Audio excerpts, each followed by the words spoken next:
ঝাড়গ্রাম স্টেডিয়ামে জনসভা শেষে কলেজ মোড়ে হঠাৎ বিরতি। ঝাড়গ্রাম শহরের কলেজ মোড়ে কাগজের ঠোঙায় ঝালমুড়ি খেলেন প্রধানমন্ত্রী নরেন্দ্র মোদী। নির্বাচনী ব্যস্ততার মাঝেও জনসংযোগে আলাদা বার্তা। সাধারণ মানুষের সঙ্গে মিশে যাওয়ার সহজাত ভঙ্গি আবারও সামনে এলো। রাজনৈতিক কর্মসূচির ফাঁকেই ধরা পড়ল ভিন্ন ছবি। আসন্ন বিধানসভা নির্বাচনের প্রেক্ষাপটে রবিবার ঝাড়গ্রাম সফরে এসে এমনই এক মুহূর্তে নজর কাড়লেন প্রধানমন্ত্রী নরেন্দ্র মোদী। ঝাড়গ্রাম স্টেডিয়ামে সভা শেষ করে হেলিপ্যাডের উদ্দেশ্যে রওনা দেওয়ার পথে ঝাড়গ্রাম শহরের কলেজ মোড়ে আচমকাই গাড়ি থামান তিনি। এরপর রাস্তার ধারের একটি দোকানে নেমে উপভোগ করেন বাংলার জনপ্রিয় ঝালমুড়ি। কাগজের ঠোঙায় করে মশলা মুড়ি খেতে দেখা যায় তাকে। হঠাৎ এই দৃশ্য ঘিরে এলাকায় ভিড় জমে যায়। অনেকেই মোবাইলে সেই মুহূর্ত বন্দী করে রাখেন।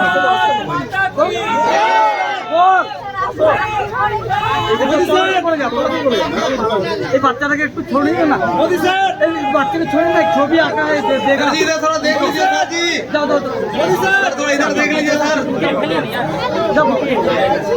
আচ্ছা যাও যাও যাও थोड़ा इधर देख लीजिए सर भाई